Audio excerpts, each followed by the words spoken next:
solução. Vejam, será que isso é só tarefa do juiz? Ou será que as partes têm um ônus de alegação especificada? O que a gente tem defendido, eu, Marilene e o Sérgio, é de que nós temos, ao lado de um dever de fundamentação analítica do juiz, ligado ao 489, parágrafo 1º, um espelho nas alegações das partes. Se o juiz tem o dever de decidir de maneira analítica e fundamentada, é porque as partes têm o ônus de alegar de maneira especificada. Portanto, nós não podemos invocar apenas a boa-fé. Tem que dizer que é nosso précio, que é um comportamento contraditório. A gente não pode só invocar, na nossa defesa, função social. Tem que mostrar que a função social significa a própria razão de ser do direito. E por aí afora.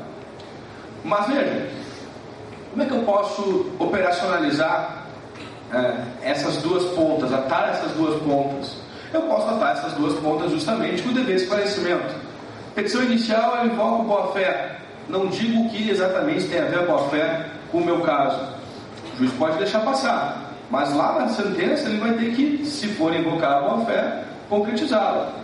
Então ele pode, desde logo, determinar para efeitos de esclarecimento e com indicação, autor, intire-se, emende, concretizando o significado da boa-fé no caso concreto. Vejam que com isso eu tenho uma construção argumentativa da causa que vai se desenvolvendo de maneira complexa e dinâmica. E que, portanto, também atende à ideia de um maior conhecimento das partes do juiz no que tange aquilo que está efetivamente sendo debatido. Um outro exemplo, esse exemplo ligado ao dever de auxílio do juiz para com as partes, concerne quando o juiz tem o dever de auxiliar as partes a bem desempenhar os seus ônus processuais. O Código previu expressamente duas situações em que isso ocorre: inversão ou dinamização do ônus da prova, no artigo 373, e também lá na execução, quando se coloca ao juiz, no artigo 773, o dever de auxiliar as partes na busca pelo bem que deve servir a penhora.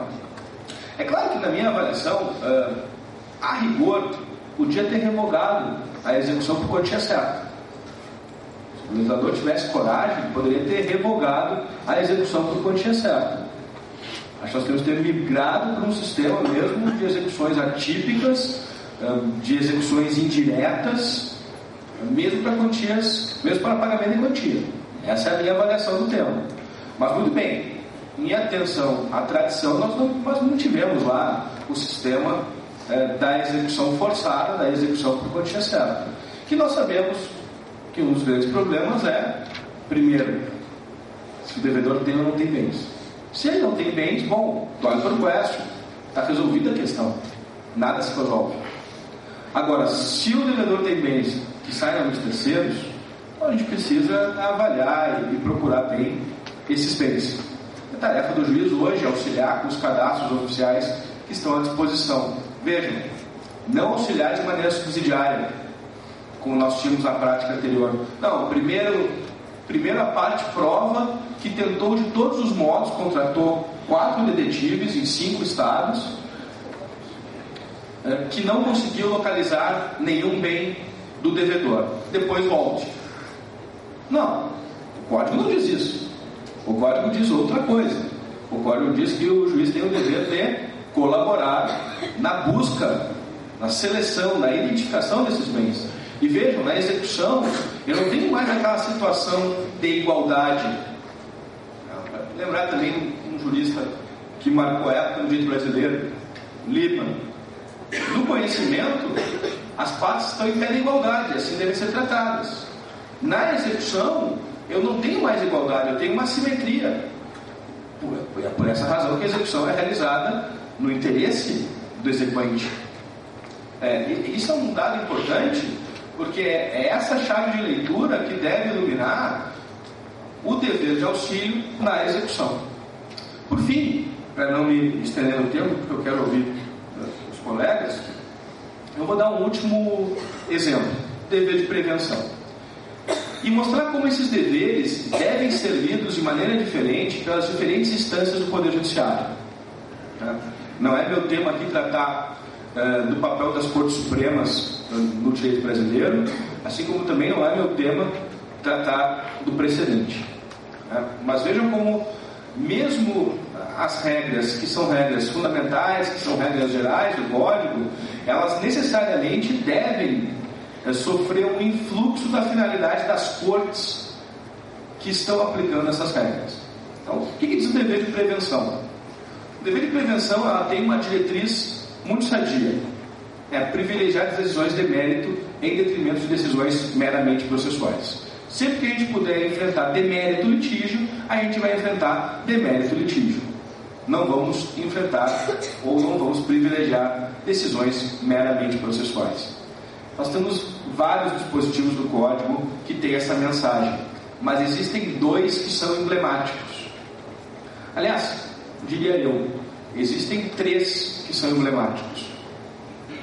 O artigo 317 do Código de Processo Civil, o artigo 932, parágrafo único do Código de Processo Civil, e o artigo 1029, parágrafo 3º do Código de Processo Civil. São três artigos emblemáticos que tratam deste tema. O que é o dever de prevenção? É o dever que o juiz tem de alertar as partes que o mau uso do processo pode acarretar o quê? O não exame do mérito. Simples. É só isso.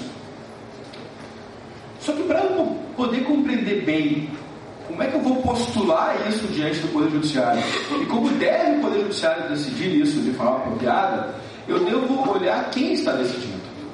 E para eu olhar quem está decidindo e ter uma luz a propósito de como eu devo aplicar a regra, eu preciso ter presente qual é a finalidade com que a ordem jurídica prevê juízes de primeiro grau e cortes de justiça, TJs e TRFs, no nosso caso, e com que finalidade a ordem jurídica prevê cortes supremas, o Supremo Tribunal Federal e o Superior Tribunal de Justiça, no nosso caso.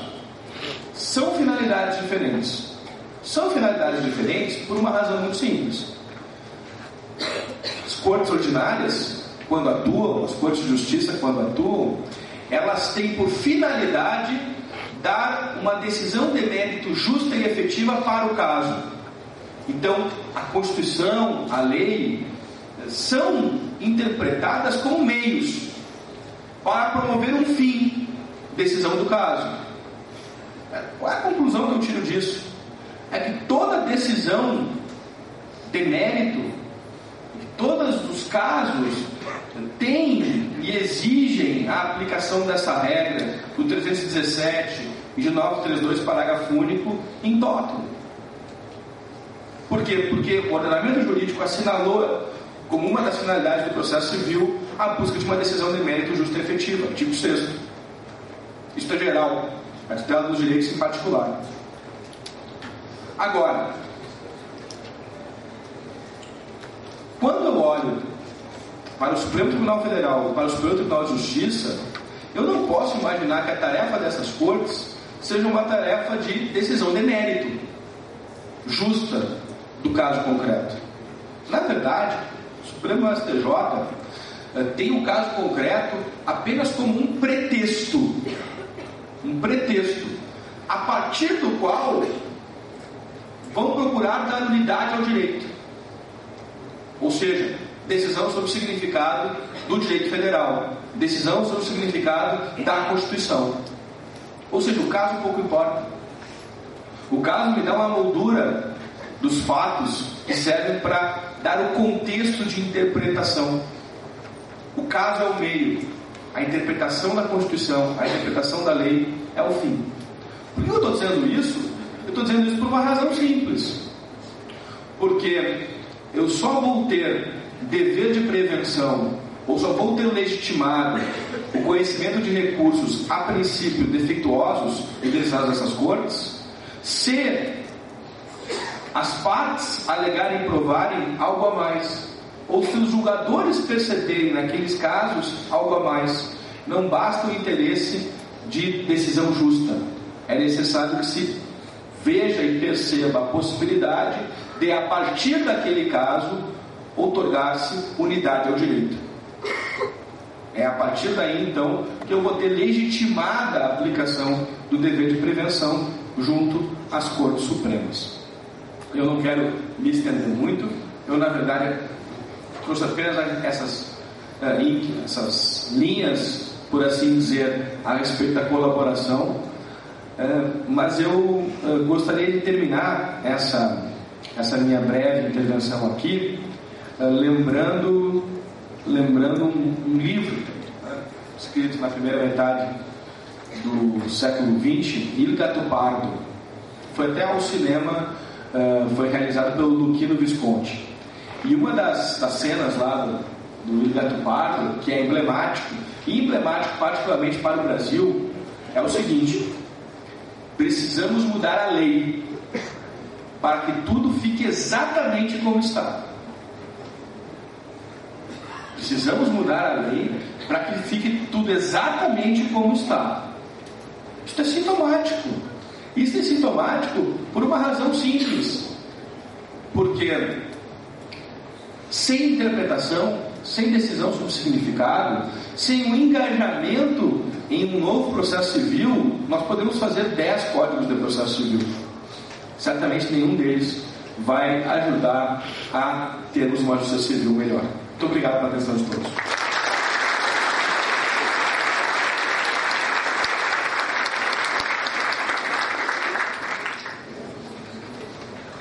Agora ouviremos a exposição do professor Evaristo Aragão dos Santos.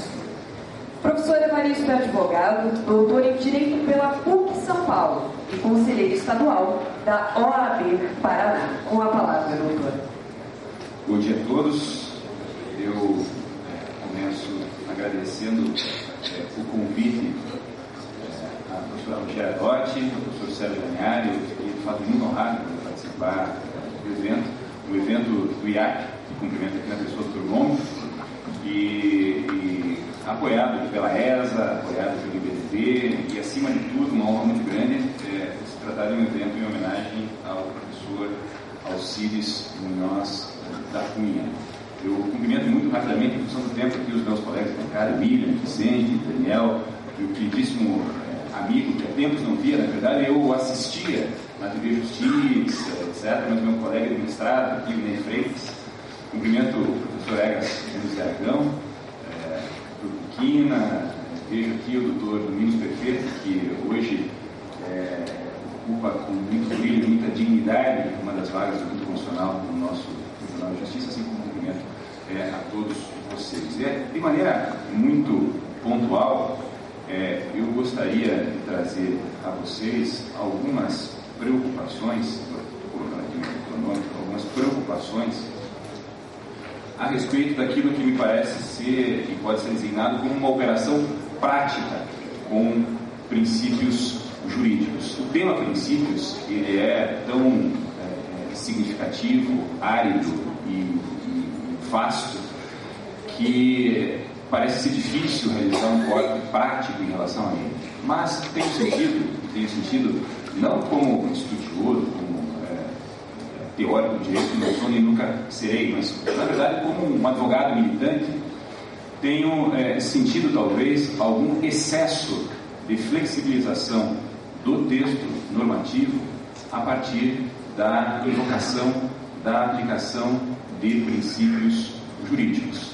Se vocês forem olhar o nosso novo CPC, lá no artigo 1º ele diz que todo o nosso sistema processual ele deve ser visto, deve ser lido e interpretado a partir dos valores e dos princípios constantes na nossa Constituição Federal. Na verdade, é um modelo do Estado constitucional. Como todos sabem também, não é de hoje que os princípios ocupam um papel de primeira ordem nos ordenamentos. Isso é algo que tem lá pelo menos os seus 70 anos, é uma reação ao pós-guerra, a certa insatisfação que havia com o modelo positivista, aquele positivismo clássico, uma asepsia de valores, etc.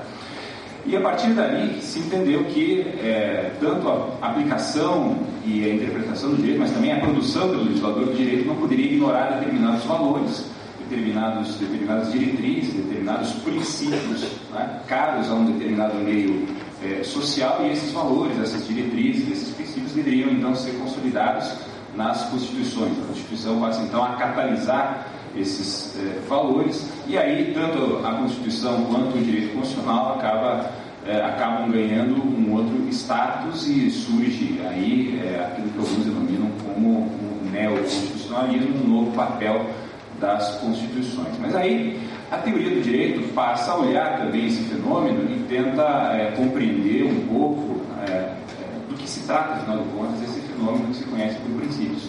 E passam a surgir discussões sofisticadíssimas, posições sofisticadíssimas, por exemplo, para buscar distinguir princípios de regras. Nós temos aí Dworkin, Canale, Salles, enfim, os teóricos do direito, todos têm posições a respeito, deram suas contribuições a respeito dessa distinção, algo que não cabe aqui, mas nessa evolução teórica, nessa trilha que a teoria do direito passou a seguir nas últimas décadas, uma delas foi a de repensar também o conceito, a concepção de norma jurídica.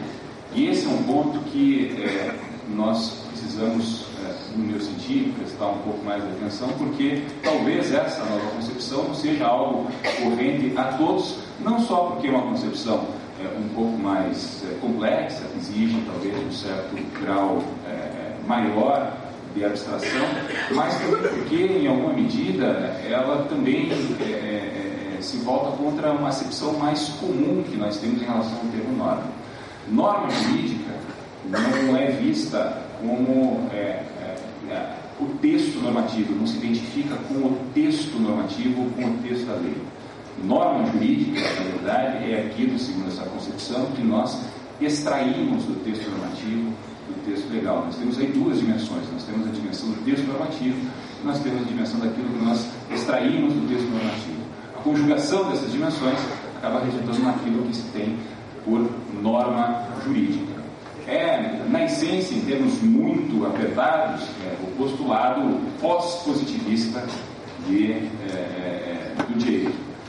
Enquanto o positivismo enxergava lá na norma, na condutura do ordenamento jurídico, etc., o direito aqui se entende que a norma é extraída e que o direito legislado, que o texto normativo seria um ponto de partida para a obtenção da norma. O que eu vejo aí, que independentemente das discussões, eu digo a vocês que hoje 9 entre 10 textos de teoria do direito no país, se não 10 entre 10 textos de teoria do direito do país, adotam essa concepção de norma jurídica. O que eu diria a vocês é que, a partir dela, essa concepção, se mal compreendida ou se talvez mal aplicada, ela pode acabar conferindo uma certa licença extremada para a interpretação do texto legal, quer dizer, para a extração dele daquilo que se compreende ser como norma jurídica, que talvez seja incompatível com o próprio texto. Eu conheço autores, por exemplo, que sustentam hoje, sem maiores constrangimentos, ser plenamente possível interpretações contra a lei mediante a invocação de princípios jurídicos. Há outros autores um pouco mais comedidos que admitem também, em situações extremas, uma interpretação contra a lei, mas desde que nessa interpretação se acabe em alguma medida respeitando aquela diretriz que o legislador teria querido quando instituiu a regra jurídica e assim por diante. A grande pergunta que eu me faço é em que medida nós realmente poderíamos admitir essa flexibilização a ponto de termos então uma interpretação contra legem. Tenho para mim que nós temos no texto normativo um limite máximo de flexibilização, a partir do qual nós não poderíamos passar, porque isso significa, na verdade, uma segurança para nós, cidadãos. Tenho visto, sobretudo agora, com o novo CPC, alguns exemplos que chamam a atenção, que merecem, pelo menos, a nossa reflexão. Um deles, e que apareceu de maneira, e foi muito debatido logo na entrada em vigor do CPC, foi a aplicação dos prazos processuais em dias úteis no ambiente dos juizados especiais. Lembro que houve uma discussão no Fórum de Juízes, no FONAGE, e logo em seguida o posicionamento lá adotado ganhou também o apoio da ministra corregedora do CNJ, a ministra Marcelo Lima, no sentido de que, em razão dos princípios caros, dos princípios fundamentais no âmbito do processo nos juizados especiais, especialmente os princípios da seriedade e da economia, então lá o artigo 219 do novo CPC não deveria ser aplicado. Lá os prazos deveriam então continuar sendo contados em dias corridos. O problema é que nós não temos uma outra regra que substitua o antigo artigo 181 do CPC, que tinha aplicação subsidiária no juizado especial, e que substitua agora e discipline agora a contagem dos prazos no âmbito dos juizados, para além do artigo 219. É uma situação muito diferente, e essa discussão acabou aparecendo na mesma época do que ocorre na Justiça do Trabalho. Lá, e o meu amigo Ney, que foi muitos anos magistrado do trabalho, sabe muito melhor do que eu, lá a CLT prevê, se não me falha a memória, no artigo 775, uma regra específica prevendo, estabelecendo a contagem dos prazos em dias corridos.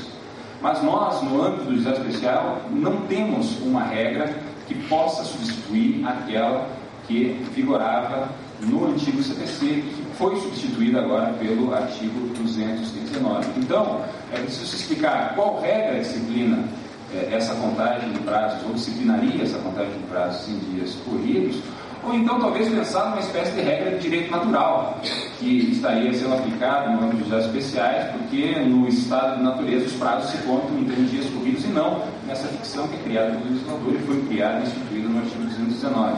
Parece que houve aí, como exemplo, um certo exagero no emprego dos princípios para deixar de aplicar uma norma, ou melhor, uma regra jurídica aplicável ao âmbito dos juizados especiais. Um outro exemplo que me chamou a atenção nesta semana, recebi um e-mail do Migalhas, também do juizado especial, que parece ter havido aí um exagero no emprego dos princípios para a flexibilização do texto da lei. Aconteceu em Minas Gerais, no juizado especial em Belo Horizonte, numa ação contra uma empresa de telefonia. A juíza condenou a advogada, pessoalmente, às penas de litigância de má-fé, porque suspeitou que a advogada lá havia juntado um documento falsificado. E como essa mesma advogada patrocinava algumas outras causas e lá havia cometido, enfim, havia realizado um ato muito parecido em todos esses processos, ela entendeu, mesmo sem ter a certeza da falsificação, entendeu que a advogada deveria ser também pessoalmente condenada às penas de litigância de má-fé. Qual foi o fundamento invocado pela magistrada do juizado especial? Ela disse que o novo CPC maximiza o princípio da boa-fé. E ao maximizar o princípio da boa-fé, ela via, e esse foi o termo utilizado pela magistrada, ela via a possibilidade então de se flexibilizar o artigo 79 do CPC, que aponta, digamos, os sujeitos passivos das penas de litigância de má-fé. Vejam, eu sou partidário e sempre fui, desde a alteração do artigo 14 do CPC 73, que o advogado, quando, em alguma medida, vetor, quando tenha contribuído diretamente para um ato que possa ser considerado como de litigância de má-fé, ele também seja responsabilizado junto com a parte. Não me parece razoável, respeitadas as prerrogativas dos advogados, etc., não me parece razoável que só a parte venha a ser. Mas o fato é que, claramente, essa não foi a opção do nosso legislador. Quer dizer, não era a opção do nosso legislador no Código anterior e não foi a opção do legislador agora. Ele estabelece lá, claramente no artigo 79, que só o autor do réu ou o interveniente podem ser condenados apenas de litigância de má-fé. E mais, assim como fazia o artigo 14 do CPC anterior, no artigo 77, parágrafo 6º, ele diz lá que nos atos atentatórios à dignidade da justiça, tanto o advogado, quanto o Ministério Público, quanto o defensor público, eles não podem ser condenados por esses atos, mas vão responder disciplinarmente no seu órgão de classe ou nas respectivas corregedorias. Então, diante dessa opção muito clara do legislador, parece que nós temos aí um ponto em que a norma não poderia ser, a regra jurídica não poderia ser flexibilizada para então ali também acomodar e inserir aquilo que o legislador não parece ter querido fazer constar do respectivo texto de lei. Há uma porção de outros exemplos, eu tinha separado inclusive um aqui do Tribunal do Rio Grande do Sul, lá da terra do nosso Daniel, em que quase não existem decisões polêmicas, né, Daniel? Mas eu, na verdade, me limito a que na quinta-feira nós vimos a retomada da discussão no STF, que embora não seja exatamente de direito processual, a justificativa para flexibilizá-lo foi processual, que é o princípio da presunção de inocência. Todos sabem que a Constituição fixa lá que ninguém será considerado culpado senão depois do trânsito em julgado da sentença penal condenatória. No meu modesto entender, não andou bem o legislador constituinte quando fixou lá, quando equiparou, quer dizer, um sujeito com uma condenação confirmada em segundo grau, quando tratou ele e o equiparou, quer dizer, o tratou como tão inocente quanto um outro cidadão que nem sequer processo criminal responde. É uma diferença muito grande nessas duas situações. Isso não deveria constar dessa forma na Constituição.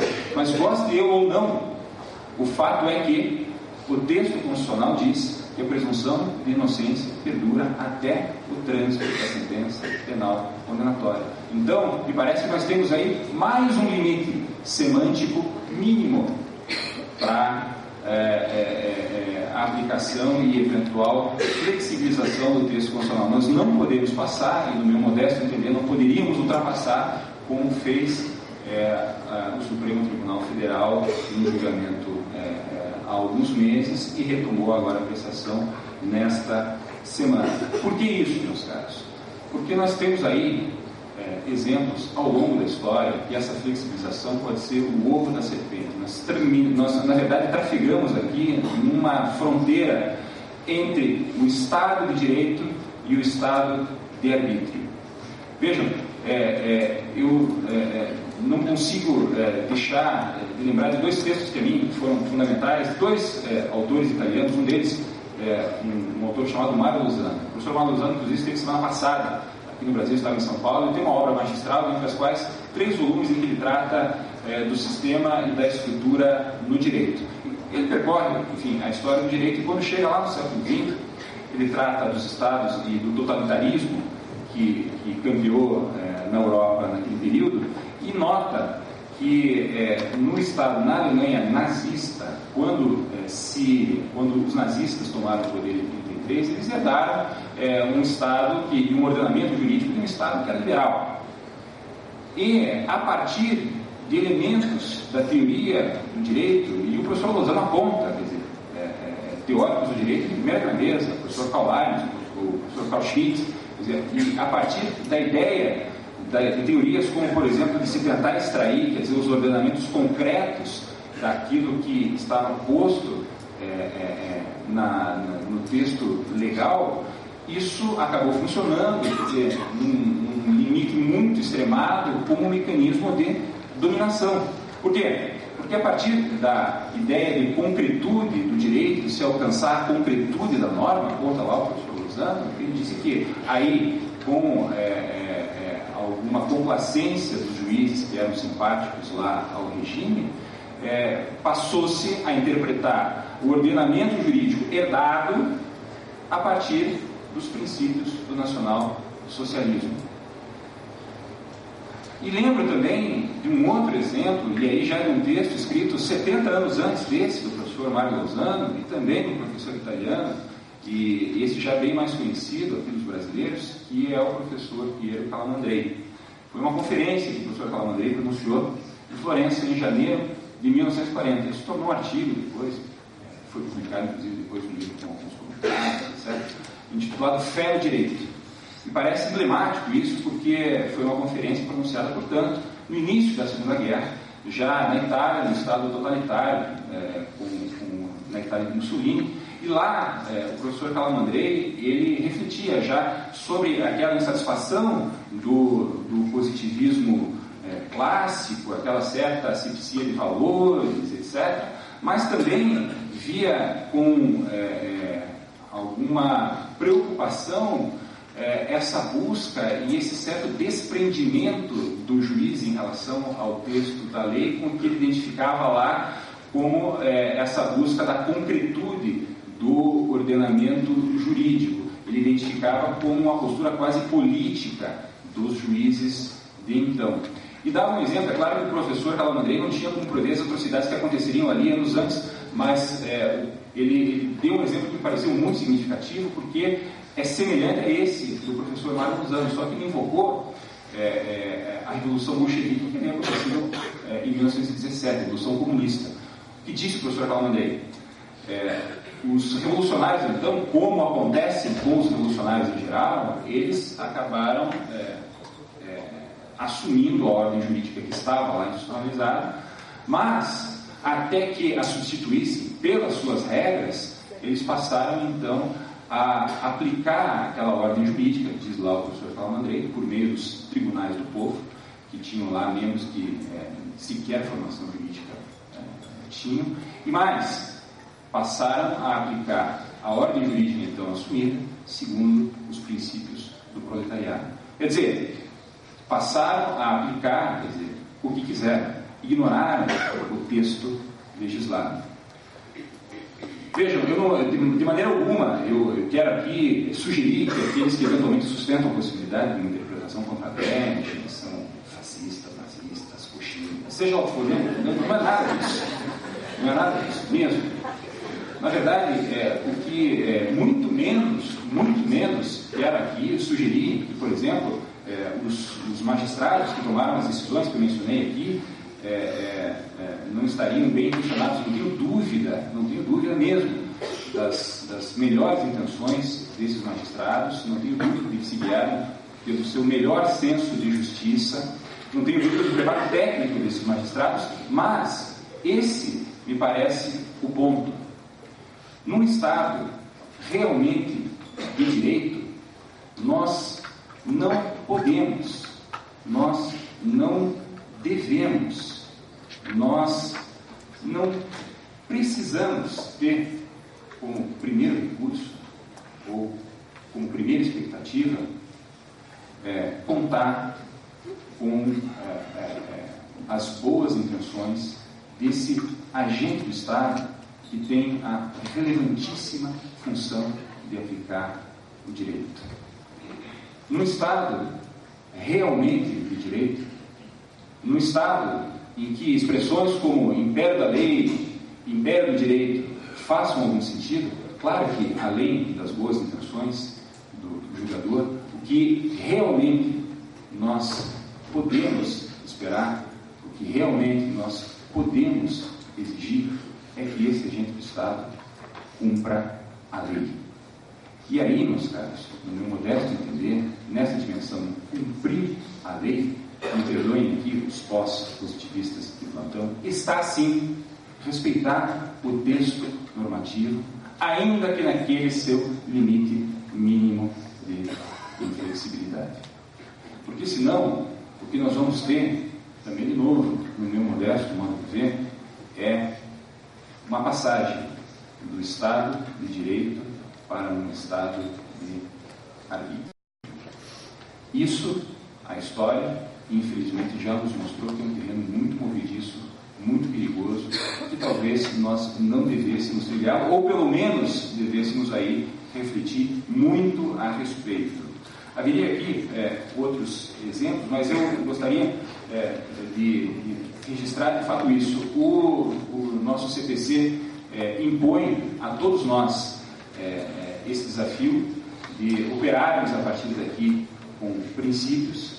Esse desafio não é algo que nós vamos resolver, enfim, para o nosso aqui para nossa, digamos, para nossa geração, quer dizer, no nosso dia a dia prático como advogados, juízes, promotores, docentes, quer dizer, bem para além de resolver os casos que nos são dados a apresentar, me parece que nós temos um papel ainda mais fundamental, que é de aos poucos, nesse nosso dia a dia, nessa nossa participação, construir um sistema jurídico realmente sólido, e não só um sistema jurídico para nós, mas acima de tudo, e contando, quer dizer, pelo tempo de duração dos outros códigos, quer dizer, esse deve durar pelo menos pelos próximos 35, 40 anos, então isso significa que nós temos a obrigação de construir uma instituição, um sistema jurídico, não só para nós, mas acima de tudo para aqueles que virão depois de nós. Eu quero mais uma vez agradecer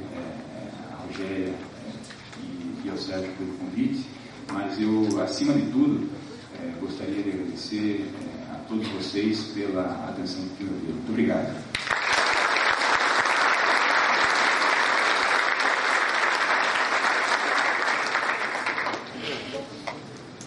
Neste momento, acompanharemos a exposição do professor Ney José de Freitas. Doutor Ney é desembargador aposentado no TRT Paraná, onde exerceu as funções de corregedor e presidente. Conselheiro do Conselho Nacional de Justiça de 2011 a 2012, mestre pela PUC Paraná, doutor pela Universidade Federal do Paraná, doutor pela Universidade de Salento, da Itália, e professor licenciado da PUC Paraná, também advogado. Com a palavra, doutor Ney, por gentileza. Peço licença inicialmente para agradecer a gentileza do convite que faço à pessoa do nosso presidente, advogado José Longo.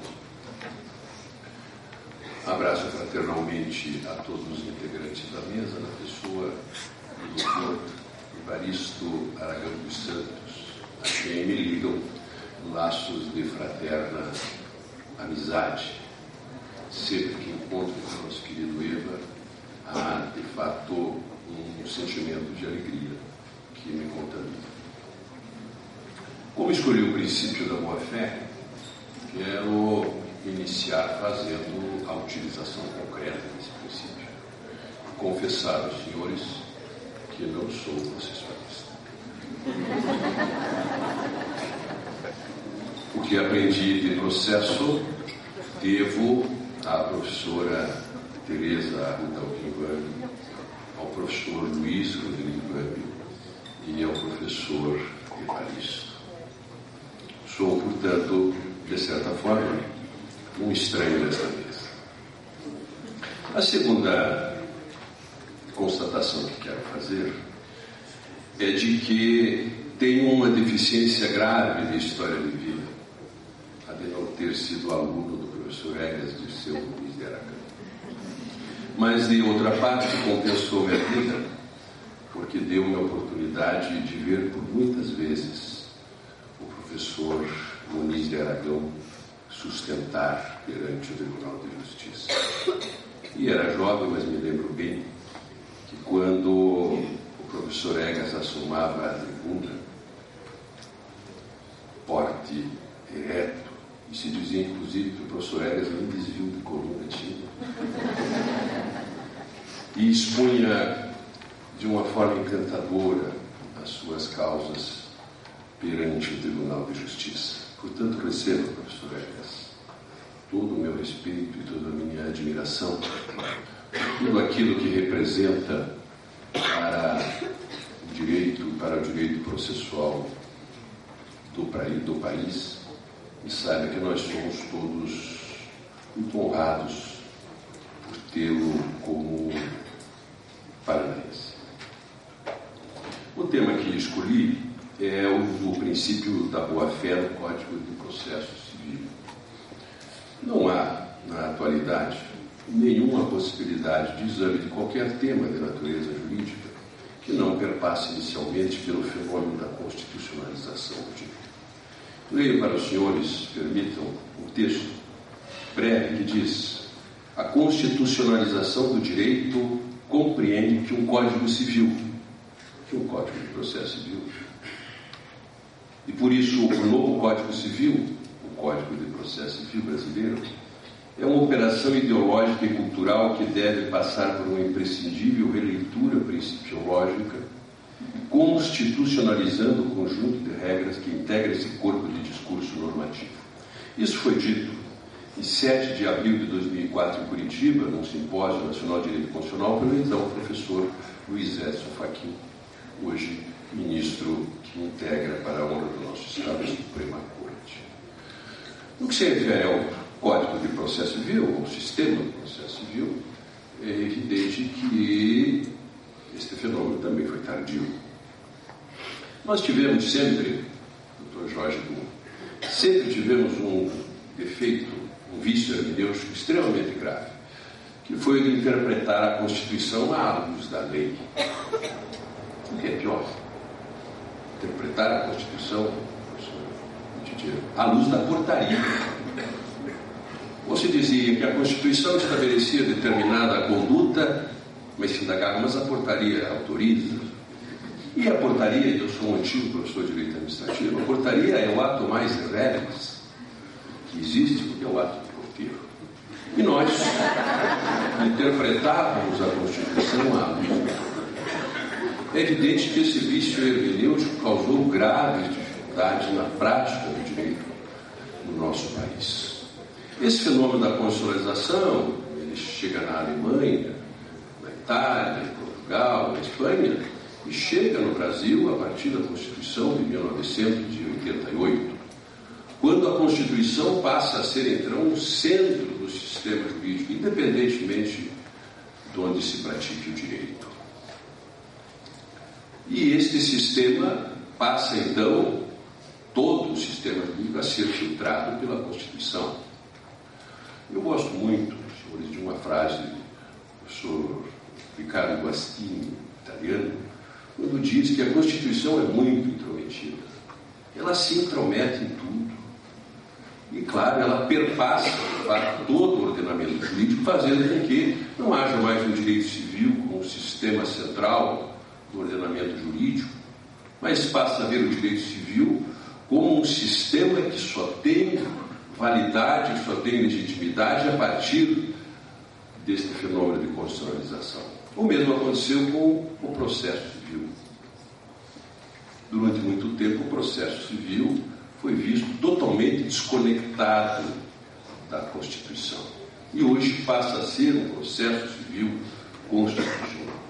Desse fenômeno de constitucionalização do direito e do sistema do Código de Processo Civil, é a mesma coisa, decorrem algumas consequências. Uma delas é a valorização dos princípios como norma, não mais do princípio como um aconselhamento, não mais do princípio como uma mera recomendação, mas do princípio como norma jurídica, o que é extremamente valioso para o direito, mas também tem, de outra parte, uma crítica no sentido de que há, de fato, uma banalização. Parece que o princípio resolve toda e qualquer circunstância de natureza jurídica. Por exemplo, o princípio da dignidade da pessoa, que se trata como o princípio da dignidade da pessoa humana. Aliás, há muitos anos aqui em Curitiba, aconteceu um fato muito interessante, que foi um incêndio num armazém. E esse incêndio no armazém consumiu toda a mercadoria do pobre comerciante e também, por infelicidade, morreu nesse incêndio um gato que estava dormitando num saco de cereal. E o repórter da rádio, dando a notícia, disse: é muito triste o que aconteceu. O armazém foi incendiado. E o gato morreu. Virou uma tocha humana. O que isso quer dizer é que, evidentemente, que é o princípio da dignidade da pessoa, pelo menos até agora, este princípio não resolve todas as equações, todas as dificuldades da natureza jurídica. Portanto, nós passamos a tratar o princípio como uma solução para qualquer circunstância, esquecendo-se que o sistema é formado de princípios e regras, esquecemos que as regras não podem ser desprestigiadas a esse ponto.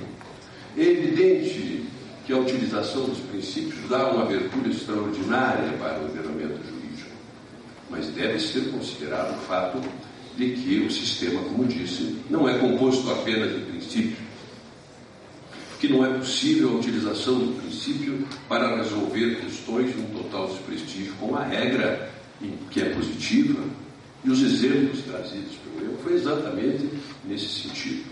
Não se pode utilizar princípios desconhecendo que o sistema também é formado por regras. E dentro desses princípios, evidentemente, e no processo civil também é tardio, eu que venho do direito público, do direito administrativo, sempre lidamos nesse ramo do direito com princípios. Tanto que lá está expresso no artigo 37 da Constituição toda uma principiologia da administração pública. O princípio da legalidade, o princípio da moralidade, o princípio da eficiência.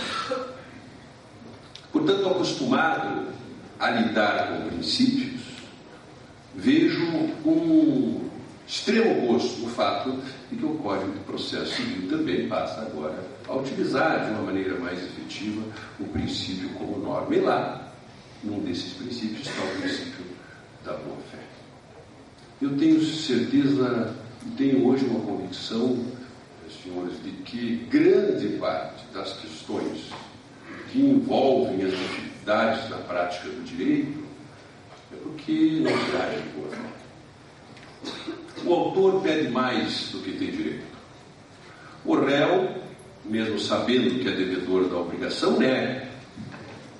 E o juiz, lamentavelmente, faz um esforço extraordinário para achar uma preliminar para extinguir o processo. Isso é real. O professor Galeno Lacerda, extraordinário professor Galeno Lacerda, fez uma pesquisa uma certa época no Rio Grande do Sul e lá constatou que 70% dos casos estavam sendo resolvidos por sentenças processuais, o que significa uma demonstração inequívoca de que ali não havia prestação de justiça. Eu venho, senhores, de um ramo da justiça muitas vezes desprestigiado, muitas vezes tido como uma justiça de segunda categoria, injusta, porque é um ramo da justiça de extraordinária importância para o país. E veio de um processo que, simplificado, simples, e que, aliás, tem influenciado por demais o sistema do Código de Processo Civil. Nós já fazíamos a citação por correio há mais de 50 anos, e recentemente o Código de Processo Civil adotou esta prática. Nós sempre utilizamos de uma maneira intensa o princípio da oralidade. Muitas das alterações do processo civil eram influenciadas pelo processo de trabalho. É verdade que em determinadas circunstâncias também praticamos alguns excessos. E um deles, que agora está corrigido no Código de Processo Civil, foi uma utilização equivocada da desconsideração da pessoa jurídica. E o juiz desconsiderava com uma facilidade, como se isto não implicasse uma violação a um instituto antigo, tradicional, e de uma certa forma de uma desconsideração no plano da vida com a parte que tinha uma invasão violenta dos seus bens. Mas isso está corrigido no sistema de processo. Muito bem. O princípio da boa-fé, como disse, deveria permear todas as relações jurídicas. E o Código de Processo Civil trata, pelo menos, no artigo 5º, no artigo 79 a 81, no artigo 322 e no 489, parágrafo 2º e 3º, aqui como regra de interpretação do pedido da sentença, do princípio da boa-fé. O artigo 5º trata da boa-fé objetiva, isso todos os senhores conhecem muito bem, como violação de conduta, não no plano da intencionalidade.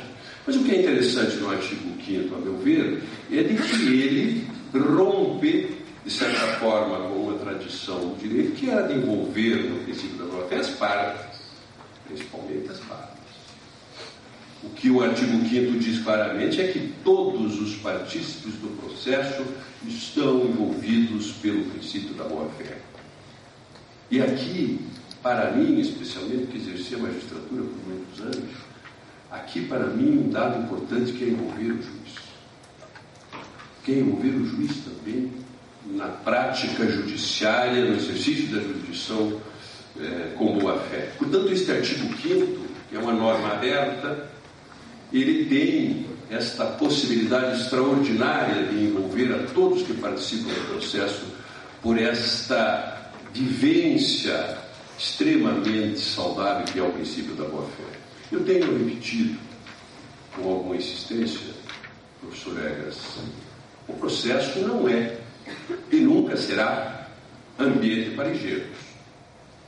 O processo não é espaço para que ali respirem anjos. O processo é uma disputa. O processo envolve interesses conflitantes. O processo não afasta, em hipótese alguma, a astúcia. O processo não convive, entretanto, com a trapaça, com a velhacaria. Mas não é ambiente para seres que respiram espaços angelicais. Monteiro Arouca tem uma frase interessante, ele diz que não é possível que se tire do homem o direito de pelear. Há que ser peleado, há que ser combativo, há que ser astucioso. O que não se pode é agir no sentido de contrariar o princípio da boa-fé, o princípio da eticidade nas relações jurídicas. Isso não se aceita, não apenas no processo, mas não se aceita no plano da vida.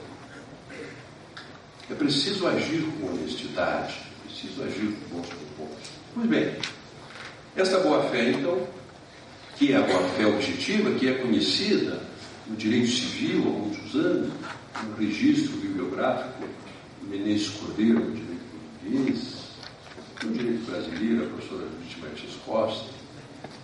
No direito administrativo, nós temos uma bibliografia antiga e extraordinária que se relaciona ao exercício da boa-fé no campo da administração pública. Se a administração pública agisse com boa-fé, nós talvez tivéssemos evitado grande parcela dos nossos problemas, das nossas dificuldades. Eu quero trazer aos senhores, apenas tão somente para reflexão, duas hipóteses no que se refere às partes e algumas em relação ao juiz que me interessa refletir com os senhores. Em relação às partes, a doutrina, todos que tratam do assunto, falarão da questão de a proibição de criar dolosamente posições processuais, a proibição do venire contra facto próprio, a proibição do abuso de direitos processuais, a suprécio. Eu anotei aqui os deveres de cooperação, influenciado pelo professor Daniel Butidier. E, de fato, é difícil se compreender cooperação sem o exercício da boa-fé. Sempre com a afirmação de que a boa-fé, quando não se deve violar condutas, mas não se espere da parte, como diz, comportamento angelical. Porque senão nós criaríamos expectativas e depois iríamos nos decepcionar na aplicação do código. É preciso que não se esqueça da prática judiciária. Rui Barbosa tinha uma frase extremamente interessante relativa à questão constitucional. Dizia: o que nós não temos no Brasil é prática constitucional. Nós temos uma Constituição extraordinária, que é a Constituição de 1980, das melhores que se conhece. Mas às vezes nós pecamos porque não temos prática constitucional. E isso não é um pecado mortal, isso é um pecado venial. É um pecado venial porque nós temos rigorosamente no Brasil uma vigência plena de democracia por muito pouco tempo. Nós temos de 1946 a 64 e depois de 88 até agora. Para a história de um país, isso é muito pouco. Portanto, nós temos uma prática democrática muito pequena e temos uma prática constitucional deficiente. Nós gostamos de lei. Nós gostamos de lei. Se disser alguém na Constituição, trata deste assunto e dirá, mas tem lei? Tem lei? Não tem lei, nós não podemos fazer. O juiz, professor Vicente, o juiz não compreendeu ainda, o juiz das instâncias, dos tribunais, o juiz não entendeu ainda que ele é juiz constitucional. Ele ainda não entendeu que não é o Supremo Tribunal Federal que é o juiz constitucional, são todos os juízes que exercem a jurisdição do país, porque todos os juízes têm a obrigação, primeiro, de aplicar a Constituição, não aplicar o Código de Processo, aplicar a Constituição. Portanto, todos são juízes da Constituição, e isso é extremamente importante para o país. Pois bem, em relação ao juiz, e eu caminho aqui para o final, por uma razão muito simples. Durante muitos anos da minha vida, eu controlei o horário de advogado. Eu estou nos anos e não quero cair no mesmo defeito de sair do prazo que eu fui. Portanto, já caminho para o final. Em relação ao juiz, o dever de fundamentação. O dever de fundamentação, que está lá no artigo 489, que se derrama por seus incisos, ali está, não só como regra de interpretação da sentença, que está no 489, parágrafo 3º, quando diz que a decisão deverá conter ou atender a todos os elementos do 489, mas também o princípio da boa-fé. O dever de fundamentar rigorosamente é um dever de boa-fé de uma parte. A parte tem direito de entender por que é que o juiz decidiu desta daquela forma. Eu, aliás, eu tenho uma grande dificuldade de entender, sobre Titi, depois o senhor explica reservadamente, por que é que na história do nosso direito sempre a estrutura da sentença foi relatório, fundamentação e sentença, e decisão, dispositivo. O relatório para demonstrar que o juiz de fato estudou a causa e que, portanto, expõe a fundamentação para explicar os motivos pelos quais viu e a decisão. O que acontece no plano da vida? É que a parte quer saber se ganhou ou perdeu a causa. É isso que ela quer saber. Aí começa a fundamentação. E a parte diz, eu vou ganhar. Aí o juiz diz, todavia. Aí a parte diz, eu vou perder a causa. E aí o juiz diz, porém,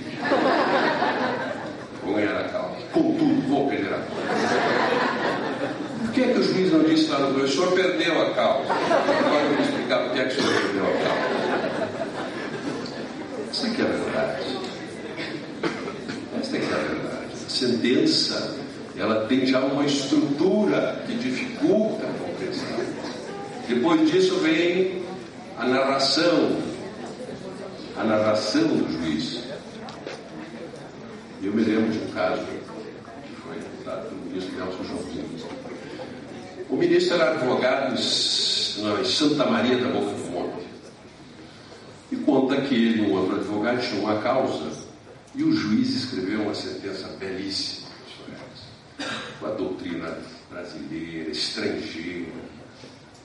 E eles então combinaram, os dois foram ao juiz e disseram, olha, a sua sentença é um primor, nós não vamos recorrer. O juiz disse, não faça isso comigo. Disse, não, nós vamos recorrer, nós concordamos com os seus fundamentos. Ele disse, mas recorram. Mas a sua sentença é extraordinária, tem que publicar numa revista. Ele disse, recorram, porque senão como é que o tribunal vai tomar conhecimento da minha sentença? O que significa dizer que o juiz escrevia para o tribunal e não para a parte. O que significa dizer que o juiz escrevia a sentença esperando que num determinado momento, numa lista de promoção por merecimento, o tribunal avaliasse e dissesse, este juiz tem que vir ao tribunal. Olha essa. Ou seja, não estava preocupado com a repercussão da sua sentença no povo, que é o destinatário. Ele estava preocupado em embelezar páginas de jurisprudência. Não sei se é um caso de má-fé, sei se é um caso de ferimento ao princípio da boa-fé, mas o fato é de que o juiz não poderia, ou não deveria agir dessa forma. Ele escrever para o povo, o que não significa escrever num padrão que fira a língua portuguesa, mas escrever de uma forma simples, clara, objetiva, com um destinatário certo, que é a parte, para que a parte pudesse, inclusive, ler a sentença e entender aquilo que o juiz decidiu. Pois bem, o dever de fundamentação, a questão quando o juiz não permite a produção de prova e depois julga contra a parte, isso é uma desgraça. E há casos concretos. O Tribunal de Justiça do Rio de Janeiro julgou um caso assim, que o juiz não permitiu que a parte ouvisse uma testemunha e depois decidiu dizendo que a parte não tinha produzido prova. E o tribunal anulou e mandou que a parte fosse ouvida. E aí, na sessão, se discutiu até um aspecto interessante, que um dos desembargadores dizia, mas então o juiz agiu de má fé? Não, agiu de má fé. Ele violou uma norma de conduta, mas não, você pode dizer que agiu de má fé. Mas o juiz não pode. O juiz não pode violentar desta forma o processo, não permitindo que se produza uma prova para se depois decidir contrariamente. Não, o juiz pode. O juiz tudo pode, mas não deve. A busca obsessiva por preliminares, eu quero repetir isso. Isto era uma situação vergonhosa, em que se busca abreviar o processo. É claro, o juiz está superparado, o juiz tem milhares de processos para decidir. O que é uma violência do sistema? É uma violência do sistema exigir de um juiz que processe 10, 15 mil. O que se deveria fazer é chegar a um momento em que o juiz tivesse o dever de decidir X mil processos por ano. Se não decidir 1000, será processado. E será punido pelo tribunal. Mas não se pode exigir celeridade de um juiz que processa 10, 15, 20 mil processos. Não é a Suprema Corte que julga questão do condomínio, questão do latido do cachorro que incomoda o vizinho. E o Supremo também é culpado, porque toda vez que você faz reformas para que ele perca a competência, ele reclama. Que exercício do poder. Então tudo isso é um sistema que, de certa forma, nesse emaranhado, o que quero retirar é de que o exercício da boa-fé resolveria muitas das questões que existem no plano jurídico. Quando eu estava no Conselho Nacional de Justiça, presidi uma comissão que tratava da cooperação. A cooperação era entre os órgãos do Poder Judiciário. E nós descobrimos coisas muito interessantes. Que, por exemplo, o juiz federal que tinha o seu gabinete de um lado da rua e o juiz de direito do outro lado da rua. E eles levavam ao Superior Tribunal de Justiça uma discussão para a incompetência. Quando seria mais fácil atravessar a rua, conversar. E nós criamos nos tribunais chamados juízos de cooperação para retirar que os juízes tivessem que conversar e podia eventualmente se entender. Os juízes de cooperação conversavam sobre o assunto e resolveram grande parte daquelas questões em que por uma discussão sobre uma carta precatória, o processo ia parar no Superior Tribunal de Justiça. Eu quero dar 2 exemplos para encerrar, os senhores, do que me parece que o apego ao formalismo é destrutivo em relação às relações processuais. O que aconteceu no tribunal que eu participava? Um deles foi uma situação em que foi julgado um recurso não conhecido por falta de pagamento de custas. Não houve embargo. E em seguida a secretaria da turma certifica que as custas tinham sido pagas. E qual era a solução técnica, formal? Recurso. Não havia outra possibilidade. Que o Tribunal Superior do Trabalho dissesse, depois de muitos anos, que o recurso deveria ser reconhecido. Mas nós fizemos aquilo que eu falo com voz baixa para os processualistas que não me ouçam. Nós chamamos o processo à ordem, conhecemos e julgamos. E não houve recurso. O outro, quando houve a migração da competência competência da Justiça Comum para a Justiça do Trabalho, foi julgado um processo do Tribunal de Justiça e foi ajuizada uma ação rescisória. E o Tribunal de Justiça deu por incompetente. Isso não tinha mais possibilidade de exame, porque houve a migração da competência. E o nosso tribunal se dava por incompetente porque dizia que não podia rescindir um acordo de um tribunal, que é tecnicamente está absolutamente correto. Nós julgamos. E não houve recurso. Nós julgamos porque não tinha sentido que se mandasse o Tribunal Superior para decidir depois de anos e anos de luta. Eu pergunto, então, interessa para a parte qual é o juiz que vai julgar? Não. Interessa para a parte que seja julgado. Então, para encerrar, senhores, eu queria dizer, para fechar esta minha exposição simples, de que é preciso prestigiar o princípio. É preciso que as relações jurídicas sejam informadas por este caráter de eticidade, de bons propósitos. Como disse, não com ingenuidade, não com trapaça, não com velhacada, mas dentro de uma ambiência de liberdade que o processo proporciona, de cooperação que agora o Código de Processo exige entre todos aqueles que participam do processo. Por último, quero fazer uma menção, peço licença aos senhores para isso, para homenagear o professor Alcides Alberto Munhoz da Costa, que nasceu em 10 de agosto de 1948 aqui, na cidade próxima de Curitiba Popular, e que morreu prematuramente, como diria o Rolando Boldrin, antes do combinado, em 20 de julho de 2014. E eu tive a felicidade de conhecer o professor Alcides Munhoz da Costa, nosso Alcidinho. E tive por uma circunstância que peço que me deem mais um minuto para narrar. A minha mãe, de família muito pobre, veio para Curitiba e foi morar na casa de uma senhora, para me servir como dama de companhia. Essa senhora chamava-se Maria Joana da Cunha Teixeira e era casada, professor Egas, eu penso que possa até ser lembrado, casada com um tipo desembargador do Tribunal de Justiça chamado Felipe Teixeira, um extraordinário magistrado maranhense, presidiu o Tribunal de Justiça. E todas as tardes, esta senhora recebia a visita de um sobrinho médico que ia fazer um controle de pressão. Esse médico chamava-se Carlos Cunha, pai do Cides. E, portanto, esta ligação com a família é muito antiga, que vem de minha mãe e passou para todos nós.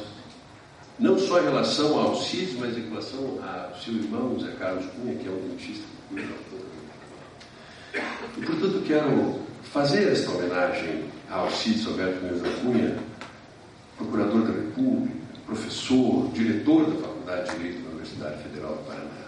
Mas, acima de tudo, e aqui a vinculação, talvez providencial, com o princípio da boa-fé, Alcides era, acima de tudo, aquilo que reputo a maior qualidade que se pode atribuir a uma pessoa. Alcides era um homem bom. Muito obrigado.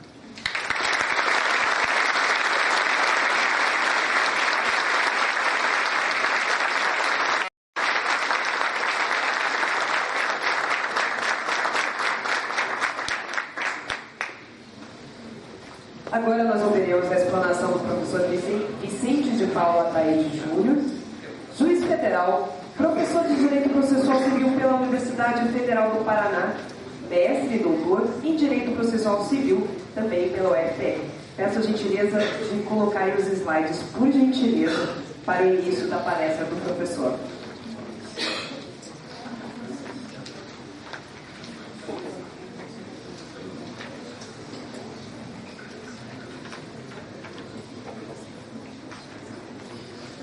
Peço um minuto, por gentileza, para a gente fazer a troca dos slides.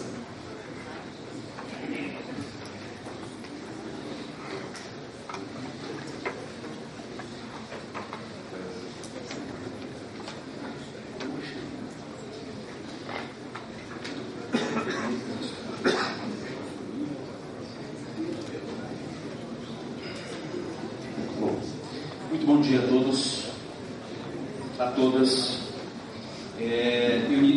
Inicialmente, gostaria de agradecer o convite que foi formulado pelo Instituto dos Advogados do Paraná para participar desse conclave, e gostaria de registrar que esse agradecimento se dá, sobretudo, ao meu mestre, aquele a quem devo a minha formação no mestrado, no doutorado, e o estímulo a me fazer hoje professor da Universidade Federal do Paraná, a quem tenho um dever de gratidão eterna por todo o incentivo ao desenvolvimento do meu trabalho acadêmico. E eu estou falando do professor Sérgio Cruz Arenhardt. A ele devo, de fato, a oportunidade de estar aqui, falar de processo civil, né? E poder homenagear o professor Alcides, que também fui aluno do professor Alcides, no mestrado e no doutorado da Universidade Federal do Paraná. Quero cumprimentar a todos e também deixar um registro especial aos meus alunos. Vejo vários alunos de várias escolas da Universidade Federal do Paraná, da Escola da Magistratura Federal do Paraná, da Faculdade de Pinhais, da Universidade de União da Vitória, enfim, vejo amigos, vejo alunos, professores, e me sinto realmente com muito orgulho de poder participar desse conclave, falando desse assunto que tanto nos preocupa, que é o novo Código de Processo Civil. A minha participação nesta manhã, ela será uma interlocução com o professor Daniel Mitidiero, com o professor Ney, enfim, com os professores que já trataram do assunto relativo à cooperação e à boa-fé, mas pretendo contextualizar e trazer talvez uma visão um pouco diferenciada, que é a visão do juiz. Devo registrar que também sou discípulo do professor Daniel Mitidiero, sou um dos principais divulgadores da sua obra, tenho para mim a melhor obra sobre o assunto, já é na sua terceira edição da colaboração no processo civil. Sempre que falo desse assunto, reverencio a obra do professor Daniel Mitidiero. Para falar desse assunto, inicialmente, é preciso ter bem claro um detalhe, que me parece, professor Daniel, essencial. Não é isso que está aparecendo na tela. Existe uma frase fundamental que me parece indispensável, um trabalho diário, cotidiano, a respeito dessa ideia de cooperação. Cooperar não é municiar o inimigo. Cooperar não é municiar o inimigo, contribuir para a vitória do adversário. Eu vejo cotidianamente esta ideia de que cooperar significa ajudar a parte contrária. E essa ideia é que nós temos, em primeiro lugar, que desfazer. Senão não conseguiremos intensificar, aprofundar a proposta do novo código sobre a cooperação, que, ao meu ver, na verdade, a proposta cultural do novo CPC. E o que quer dizer por proposta cultural? É a oportunidade de mudarmos a nossa cultura enquanto atores do processo. É a oportunidade de juízes, advogados e membros do Ministério Público fazerem a necessária autocrítica, de reverem as suas condutas, de reavaliar qual é a missão do juiz, qual é a missão do advogado e dos postulantes em geral dentro do sistema processual. E essa tela, agora sim, ela nos coloca a percepção de que toda esta discussão envolve uma nova maneira de encarar o processo, uma nova opção metodológica de como perceber o sistema processual. Este artigo 1º da Constituição, nitidamente, é uma proclamação que o professor Daniel, o professor Carlos Alberto Alvaro Oliveira construíram muito bem, uma nova proclamação metodológica neoprocessualista, ou como preferimos chamar, o formalismo valorativo. Um redesenho da dogmática e do formalismo processual a partir de novos valores, a partir dos valores constitucionais. E por isso, a partir desta ideia de que o novo código pretende, é o primeiro código que fala a linguagem da Constituição, que nós temos no artigo 15 a ideia, a proposta, de que esse novo código esteja para além do processo civil. E por ser o primeiro código que fala a linguagem da Constituição, é o código que será responsável por alimentar até mesmo outros setores do sistema processual, adaptando, atualizando e adequando o processo do trabalho, o processo eleitoral, as execuções fiscais, os juizados especiais e, notem, até mesmo o processo administrativo. Eu sou juiz federal de uma turma recursal previdenciária dos juizados especiais federais, tenho sessão de julgamento semana que vem, e o meu gabinete, o André está aqui, meu assessor da segunda turma recursal, pautou 400 recursos, só o meu gabinete. O número de ações previdenciárias é algo descomunal. E eu tenho convicção que a requalificação do processo administrativo previdenciário, à luz do novo código, com mais contraditório, com fundamentação administrativa mais qualificada, com uma produção de provas que respeitem direitos fundamentais, pode sim ser uma promessa de diminuir o número de ações previdenciárias. E me permitam, talvez um estímulo econômico fosse fundamental. Que estímulo econômico? Garantir os honorários advocatícios no plano administrativo. O advogado tem que ter um estímulo para valorizar e se aplicar no sucesso do processo administrativo, previdenciário, fiscal, ambiental, de todos os setores da atividade administrativa. Que ele não se estimule mais ao processo judicial do que ao processo administrativo. E dentro da ideia de cooperação, me permitam avançar, Daniel, aqui quero lançar esta ideia de que a cooperação dentro de um sistema processual que contabiliza hoje aproximadamente 100 milhões de processos, nós temos que desenvolver uma ideia de cooperação pré-processual. Um compromisso de todos os atores do processo, e eu digo especialmente dos advogados, em pensar atividade judicial como última ratio. Na ideia de que quem decide a solução dos problemas, o caminho a ser adotado para a resolução do litígio, é fundamentalmente o advogado. E ele tem que ter, nesta ideia de cooperação processual, a noção que enquanto perdurar esta inflação ou esta hiperinflação processual, não existe possibilidade de uma prestação jurisdicional de qualidade. Pautei 400 recursos em um mês. Qual é a possibilidade de análise criteriosa de cada um desses recursos? E veja, se eu não pautar esse número de recursos, eu vou enfrentar a corregedoria, o CNJ e os advogados cobrando agilidade processual.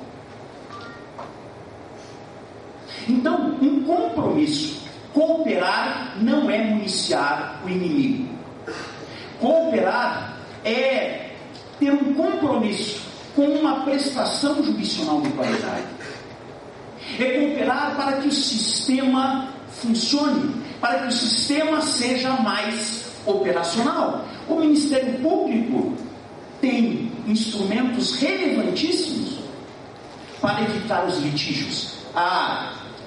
As recomendações, os termos de ajustamento de conduta, e gostaria de trazer aqui também à colação um instrumento bastante valioso de cooperação, que é quase um misto de pré-processual e processual, que é esta novidade bastante importante da ação probatória autônoma.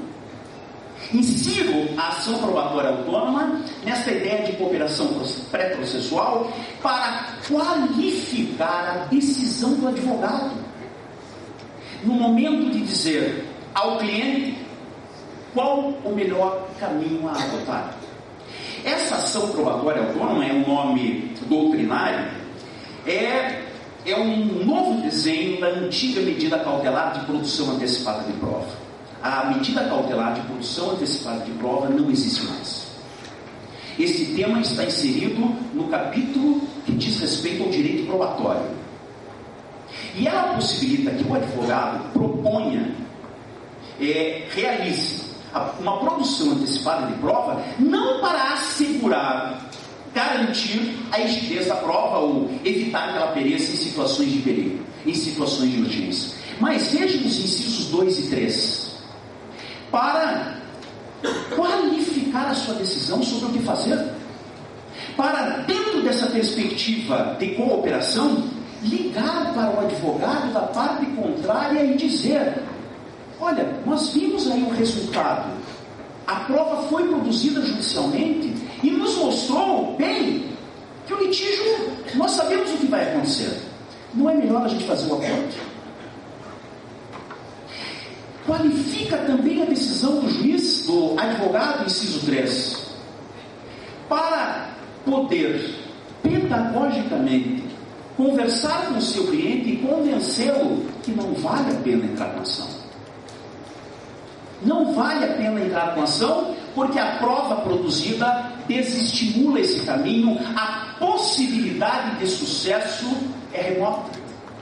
Eu sei que os advogados precisam ter mais ferramentas, mais argumentos para dissuadir o cliente, uma parte, a não entrar com ação. E esse é um dos caminhos de cooperação pré-processual para melhor qualificar essa decisão do advogado. E vejam, neste caso, o juiz não valora absolutamente nada da prova. Ele apenas colhe a prova e entrega para o advogado a prova colhida. E o advogado terá esta ferramenta para decidir melhor e pensar cooperativamente como ele pode colaborar para tornar esse sistema mais razoável. Eu tenho defendido que temos urgentemente que pensar como diminuir o número de processos sem diminuir proteção. O acesso à justiça não pode mais se confundir com o acesso à jurisdição. Muito bem. Dentro dessa perspectiva toda, a cooperação pré-processual ou processual propriamente dita, professor Daniel Mitidia, eu sintetizo até essas perspectivas sua de participação e igualdade, de boa-fé do professor Didier, que a cooperação não é um conceito simples, é um conceito complexo, que envolve todo um dimensionamento pelo menos desses 3 elementos, especialmente para os juízes: o contraditório, a boa-fé e um dado essencial para a ideia de cooperação, que é o consensualismo. Esses 3 elementos se articulam claramente no novo CPC e nos auxiliam e muitas vezes nos impõem a pensar e a repensar as nossas condutas processuais e pré-processuais, mais uma vez, não para municiar o inimigo, mas para cooperar num sistema mais racional, mais operacional, que possa permitir, em última instância, ministro Kina, que a gente tenha tempo para pensar. que a gente não seja obrigado simplesmente a girar uma manivela de produção automática de decisões judiciais. Então, no plano do contraditório, sim, se destacam os deveres para o juiz. É um novo juiz, é um juiz que ouve mais e que, sobretudo, leva em consideração aquilo que as partes, os advogados, têm para dizer. Esse contraditório, ele se articula, em primeiro lugar, com esses dois fundamentais artigos. O artigo 9 e o artigo 10, que proíbem as decisões sem contraditório. Proíbem as decisões surpresa. E eu disse que a cooperação é a proposta cultural do novo CPC. Eu sou testemunha e quero aqui externar o meu depoimento. Como é que eu senti na carne esse constrangimento que é a ideia, né, de uma mudança cultural na minha própria conduta como juiz. Quando eu aportei na segunda turma recursal, há aproximadamente 3 anos, aí atuando como juiz de revisão, né, sem ser desembargador, eu faço a revisão das sentenças dos juízes dos juizados especiais federais em matéria previdenciária. E quando você chega num ambiente novo, eu sempre fui juiz, por assim dizer, de primeiro grau, de vara federal comum, é evidente que você acaba utilizando certos modelos que já se perpetuavam, né? Que você não quer mudar jurisprudência, você quer seguir determinados precedentes. E eu me deparei seguindo determinados modelos, mas até o momento que eu me deparei com uma situação que eu me senti, confesso a vocês, envergonhado dos votos que tinha proferido. Aquelas ações revisionais previdenciárias, revisão da renda mensal inicial, são muito comuns. E essas ações revisionais, para quem tem algum contato com o direito previdenciário, se submetem a um prazo decadencial de 10 anos. E a gente sempre ouviu dizer que decadência e prescrição, ou especialmente a decadência, pode ser conhecida de ofício pelo juiz.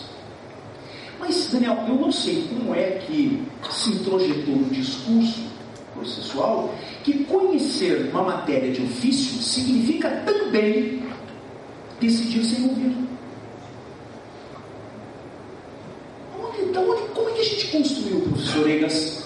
Construiu a ideia de que decidir de ofício, que significa, na verdade, poder decidir sem provocação das partes, também permite ao juiz decidir sem ouvir as partes. E foi com isso que eu me deparei, julgando um recurso em que a decadência muitas vezes sequer era suscitada pelo próprio INSS, e nós reconhecíamos na turma recursal a decadência de ofício, sem oportunizar que as partes se manifestassem. E nunca, em nenhum momento, nenhum advogado suscitou que isto violava a Constituição, o contraditório, ou que seria uma decisão surpresa. O que quero dizer? Que essa palavra, decisão surpresa, ela tem que começar cada vez mais circular no discurso, para nos constranger, para acontecer aquilo que exatamente aconteceu comigo. Eu me deparei com a violência que cometimos. Eu me senti constrangido de ter assinado votos reconhecendo decadência sem ouvir qualquer das partes. Hoje não fazemos mais. Eu mudei a minha conduta, mudei os meus votos e a minha maneira de decidir, porque eu fui constrangido, me senti envergonhado quando me deparei estudando o novo Código de Processo Civil com essa nova diretriz do Código, a função democrática e de participação que diz respeito ao contraditório. Mais do que isso, nós teríamos aí, eu vou passar diretamente para os temas, os embargos declaratórios hoje. Eu percebo que nós juízes temos uma resistência muito forte a eles, Mas os embargos declaratórios hoje podem funcionar com ter uma funcionalidade pedagógica, para justamente trazer aos juízes essa nova perspectiva do contraditório. Vejam, se for possível todos conseguirem ler o parágrafo único, a função pedagógica na cooperação dos embargos declaratórios é justamente mostrar ao juiz que as coisas mudaram. Nós não nos atualizamos ainda adequadamente, o código tem poucos meses. E, infelizmente, o constitucionalismo tem pouco tempo que está tramitando no nosso discurso jurídico. Mais do que isso, a cooperação envolve a boa-fé, e vejam, envolve a boa-fé para o juiz. A cooperação para o juiz, por exemplo, no despacho de emenda à petição inicial. Não basta para o juiz indicar: advogado, intime-se a parte para emendar e adaptar a petição inicial ao artigo 319 e 320. É necessário ir além e dizer exatamente o que precisa ser corrigido. Isso é cooperar.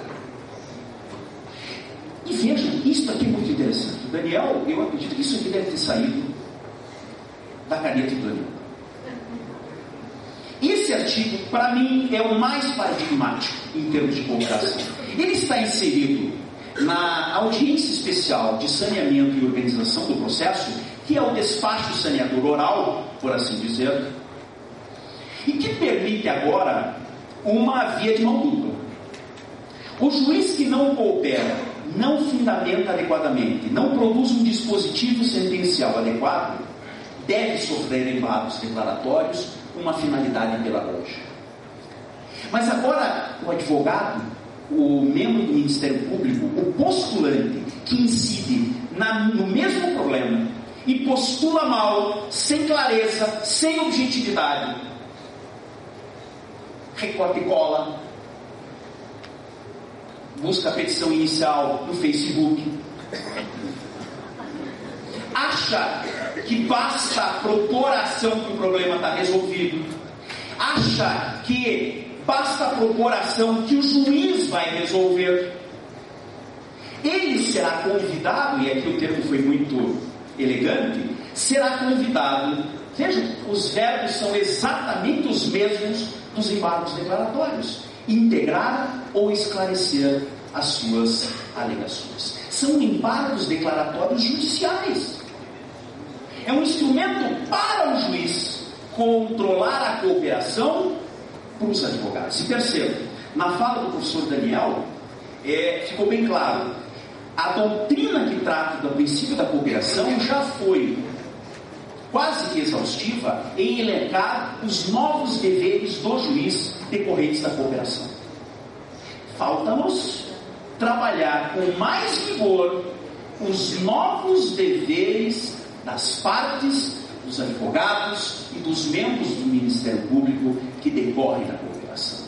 Eu diria, dever de veracidade, de objetividade, de clareza, e o meu tempo praticamente já acabou, mas é absolutamente necessário escrever sobre os novos deveres das partes, dos postulantes, dos advogados, dos promotores de justiça, dos procuradores da República, neste novo ambiente cooperativo.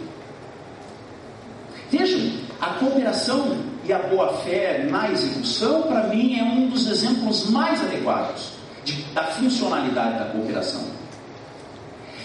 Dentre dessas previsões do novo código, coopera o advogado na execução e no cumprimento de sentença que tem consciência que atribuir o encargo de resolver a execução ao juiz, isto não é suficiente, não está certo. Vemos isso nas execuções fiscais. Coopera o advogado? Não o advogado que coopera não está municiando inimigo.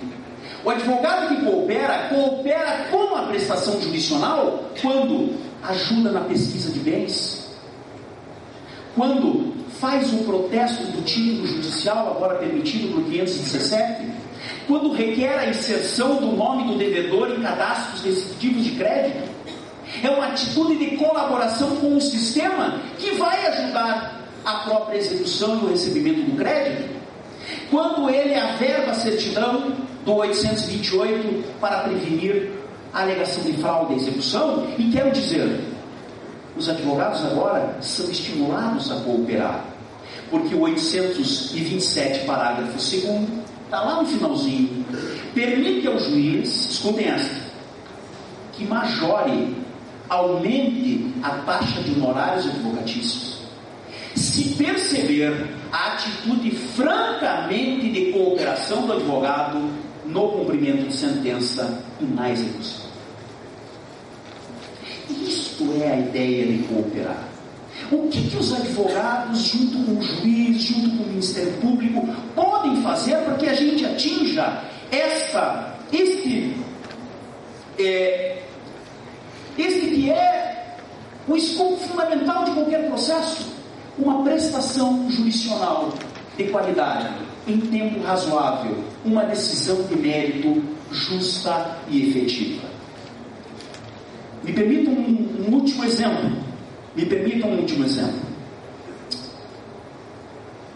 Na execução, isso foi dito em outras palestras, sobre o poder geral de efetivação, a possibilidade que agora todo juiz, no 139, inciso 4, tem de fixar medidas executivas atípicas. Eu tenho dito, nós juízes não temos mais desculpas. Não há mais desculpa para o descumprimento de uma ordem judicial.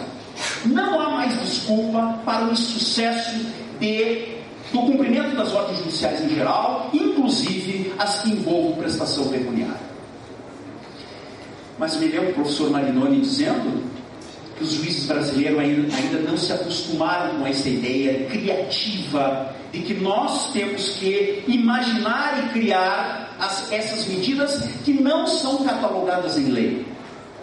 Se nós não temos uma formulazinha legal, a gente tem dificuldade de, através de uma imaginação, de uma criação, realmente fixar a medida executiva mais adequada.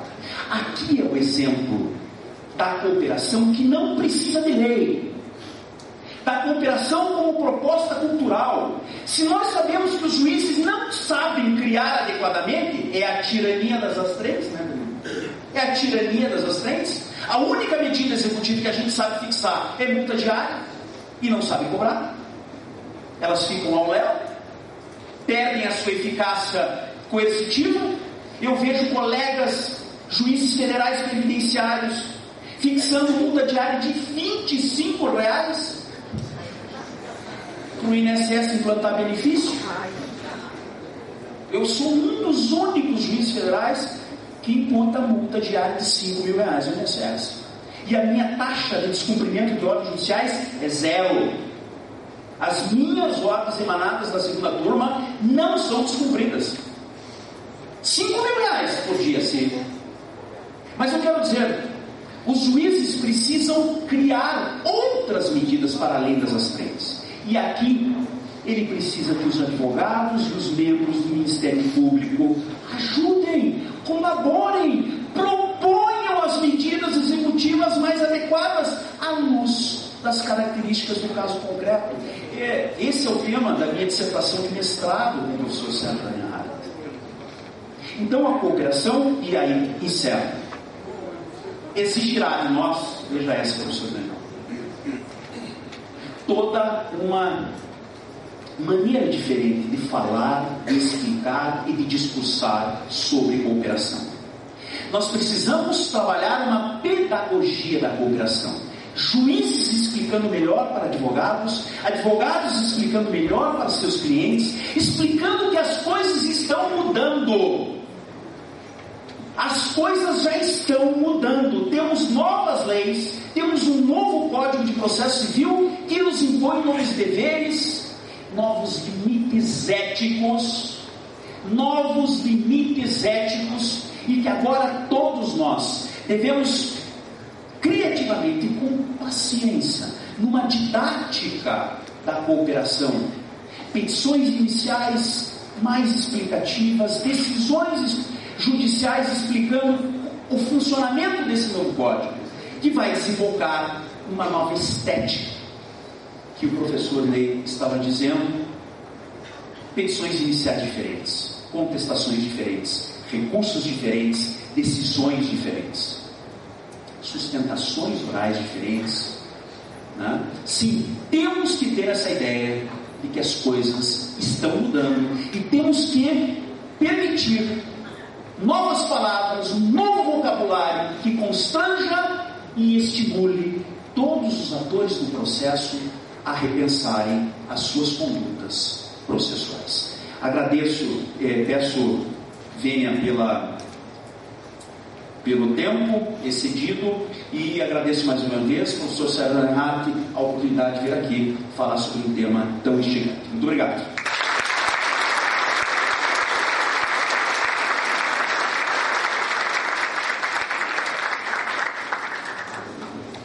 Convidamos para o uso da palavra o professor William Soares Pugliese.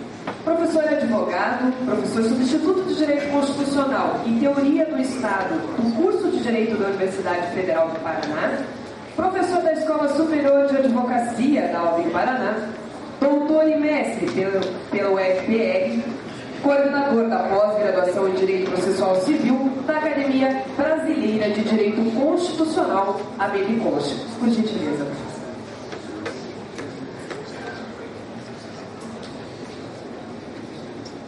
Bom dia a todos.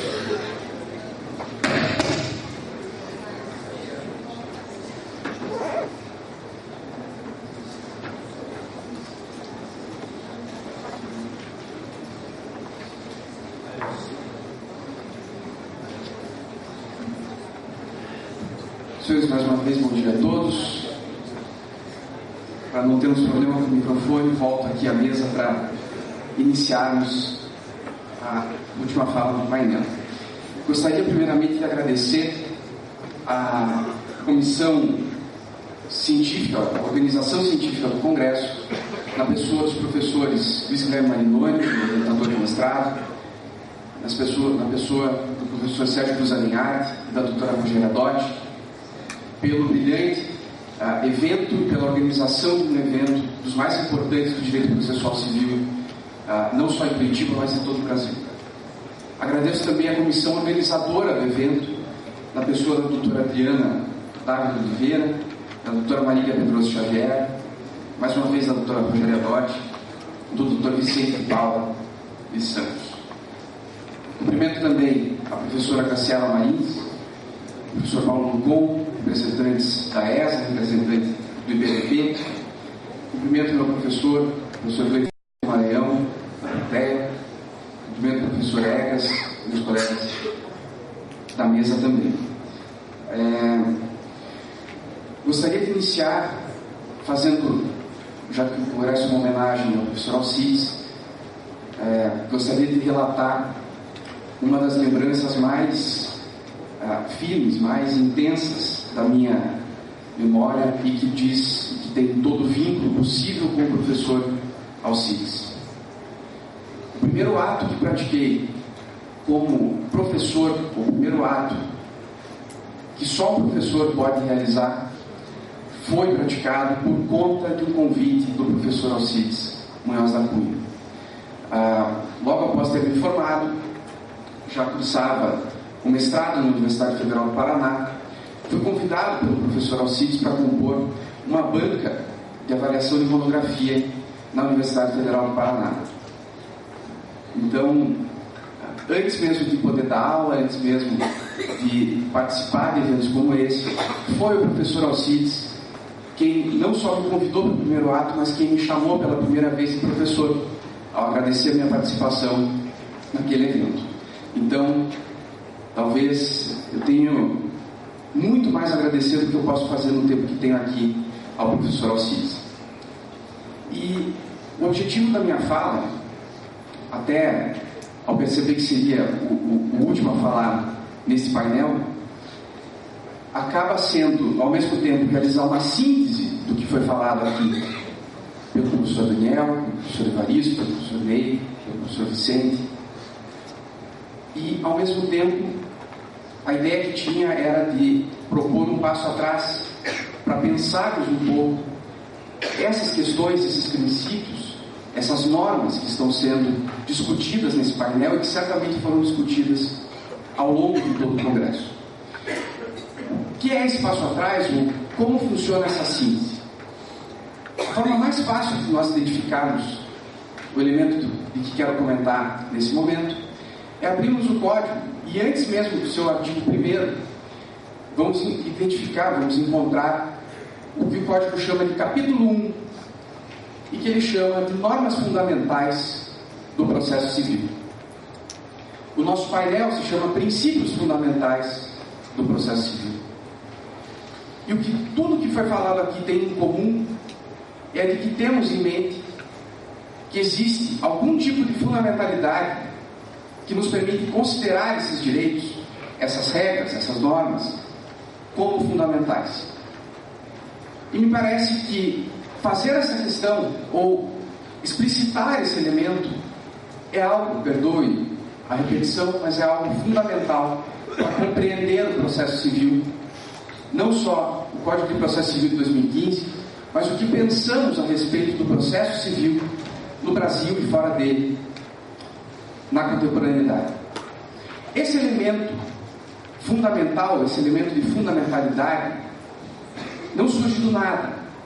Ele surge de uma escola de pensamento que vem se desenvolvendo, pelo menos do início, da metade do século passado, perdoe, e que o professor Daniel Mitidiero já comentou, que o professor Evaristo já comentou, e que, em grande medida, chamamos de pós-positivismo. O que é essa concepção, ou da onde surge essa concepção, e por que nós trabalhamos nessa linha? E o mais curioso, professor Evaristo, o pós-positivismo surge com a proposta de reduzir a discricionariedade, de reduzir os limites de interpretação a respeito do direito. O resultado, ao dissociar a teoria da norma em regras e princípios, é que hoje acabamos fazendo muito mais do que simplesmente exercer a discricionariedade do início do século passado. Acabamos entrando numa era de direito como interpretação, na linha defendida pelo professor Daniel nos seus mais recentes livros, na linha defendida pelo professor Luiz Guilherme Marinoni, pelo professor Sérgio Alinhart nas suas obras mais recentes. E ao tomar essa decisão, nós deixamos espaço para o intérprete e nós precisamos condicionar os caminhos a serem seguidos pelo intérprete nessa interpretação. Uma das propostas é sugerir uma inflexibilização, como foi citado pelo professor Evaristo, e que deve ser conhecida, e é uma proposta bastante forte. Outra proposta é conhecermos ou entendermos os limites dessa fundamentalidade. O que significa essa fundamentalidade? E peço, venha para falar isso na presença da professora Tereza Arruda Alvim, uma das autoras, uma das principais artífices do nosso novo Código de Processo Civil. Afirmar que existem normas fundamentais significa estabelecer previamente que existe uma base axiológica, que existe uma base valorativa, para que nós concebamos, para que nós para que se desenvolva um estudo sério, coerente no direito processual civil. Quais são essas normas fundamentais? Nós temos 12 artigos, pelo menos, que funcionam para nos indicar esse caminho. O que diz a fundamentalidade no direito constitucional? Que a fundamentalidade pode ser formal, ou seja, são fundamentais os direitos estabelecidos como fundamentais. São fundamentais as normas fundamentais do processo civil, assim estabelecidas no novo CPC, nos seus primeiros 12 artigos. Mas existe um segundo critério, que é o critério material. Esse critério material de fundamentalidade nos permite exercer um trabalho muito mais completo e muito mais amplo dentro do direito processual civil. Ouvimos em palestras, em aulas, que além das normas fundamentais lá previstas, devemos considerar a fundamentação como direito fundamental como norma fundamental. Poderíamos pensar na linha do professor Daniel, as Cortes Supremas, as Cortes de precedentes, como algo fundamental a desenvolver o nosso direito processual civil. Então, nessa linha, precisamos firmar os nossos alicerces para que a pesquisa e para que o desenvolvimento científico do direito processual civil se estabeleça de uma forma minimamente coerente. Ao dizer que existem normas fundamentais, o Código está nos dando o caminho, está nos dando a pista de como interpretar o restante do Código, como interpretar os artigos citados pelo professor Vicente, por que vincular a cooperação a esses dispositivos, por que vincular a celeridade a uma revisão dos recursos, por que vincular a celeridade ao artigo 12º do Código, que sugere a edição de uma lista de antiguidade dos processos para serem julgados.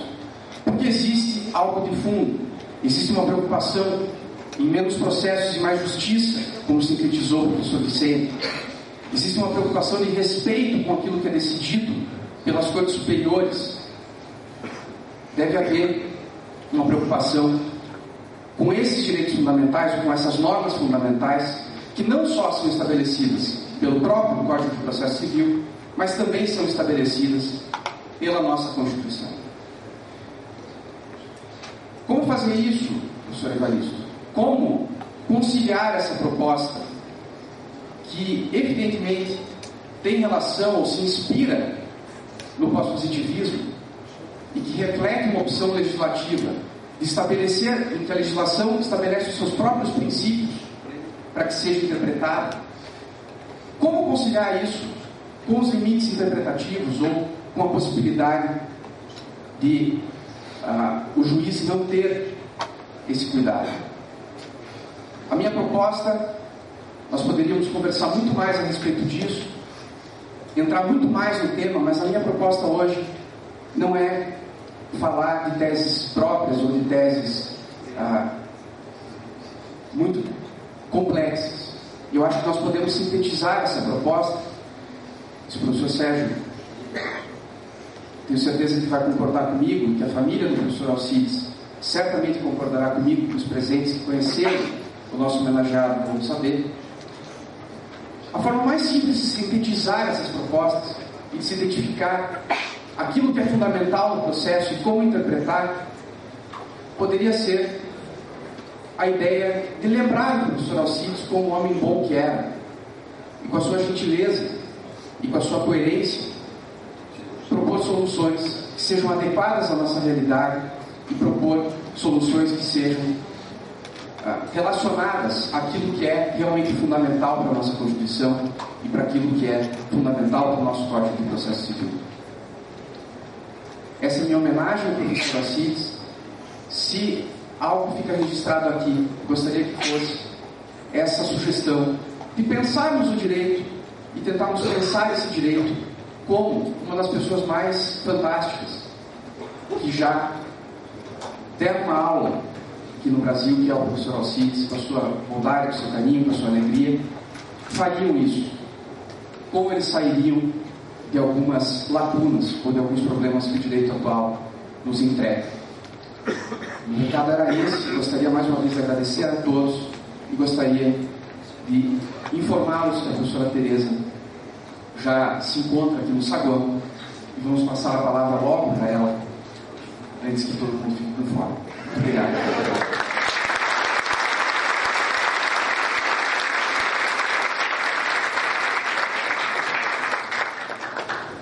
Agradecemos pela exposição dos palestrantes e convido para a entrega dos certificados a doutora Rogéria Dotti e a doutora Adriana Dávila Oliveira.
para compor a mesa, doutor José Lúcio Gomes,